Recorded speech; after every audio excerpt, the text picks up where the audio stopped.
This is the first agility exercise I usually start patients with. I call it a step 2-step pattern. My right foot is stepping forward and my left foot is stepping to the right. You'll notice that I focus on heel contact.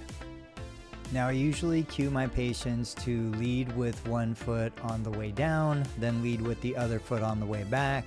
We want good hip stability and slow, controlled stepping patterns. The next exercise in this series is designed to increase stride length. So the person starts in the same position. We're still focusing on heel contact to midfoot. This is still a step 2 pattern, but now I'm stepping over one of the squares.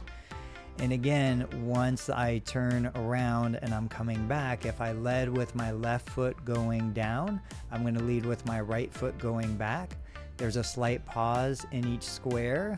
You can see here I'm demonstrating a pause in stride. Now what we're setting up for is a sidestepping pattern. I'm simply looking at the tape line or the grout pattern. I'm stepping my right foot over the line, bringing my left foot next to it. I could do it looking down, I can do it looking straight ahead, and I just want controlled stepping patterns. I don't have to focus on heel contact. Notice the ball of my foot touches first because this is the way we would normally be moving on a side-to-side walking pattern. Now you can see I've lined up the grout line or the tape line with my back foot, and what I'm doing is I'm crossing the midline with my front foot. So each time I step, my front foot crosses in front of my back foot. This is the first of 2 crossover stepping patterns. I move laterally all the way down the ladder, and again, if my left foot is crossing in front of my right, on the return, my right foot is going to cross over in front of my left. I mainly want to focus on good hip stability. I can do it looking down, and once I've got a sense for how big of a step I need to take, I can raise my line of sight and look straight ahead. The next version of this is my back foot crosses behind my front foot. It initiates the movement from the back foot. I make sure that my back toe crosses behind my front heel. I go laterally all the way down the agility ladder. Then I'm going to switch which foot is inside. And again, I'm going to make sure that my back foot steps first, crossing the midline, while my front foot stays in position. This requires hip stability. This requires proprioceptive feedback from the foot, ankle, knee, hips. The next exercise is going to be a tightrope walk.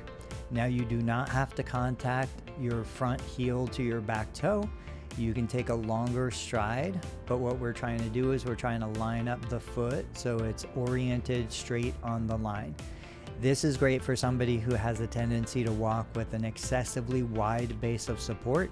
It forces you into a base of support that's more narrow than you would normally use. I also prefer to use this in the reverse direction. Since the exerciser can't see where the tape line is behind the body, they're using their proprioceptive system to try and feel where their foot previously was or where it should go. You can see that even for myself, I'll occasionally scissor step and overshoot the target, but that's a great exercise to increase awareness. Now, for anybody who's looking to progress to a more athletic return to function, we're just going to do a quick agility, 1 foot in each square. We stay on the balls of our feet. Now we're doing a lateral agility. Again, there's no heel contact for this. We're staying on the balls of our feet. We're going to do the crossover. You can do this keeping both feet in each square. You can also do this with a wider step where you're putting 1 foot in each square.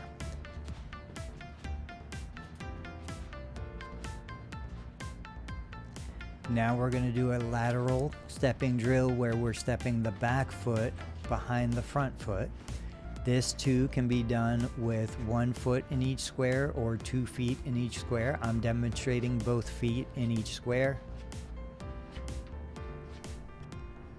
And now we're going to alternate cross in front, cross behind. Once again, this could be done with both feet making contact in each square or one foot making contact in each square.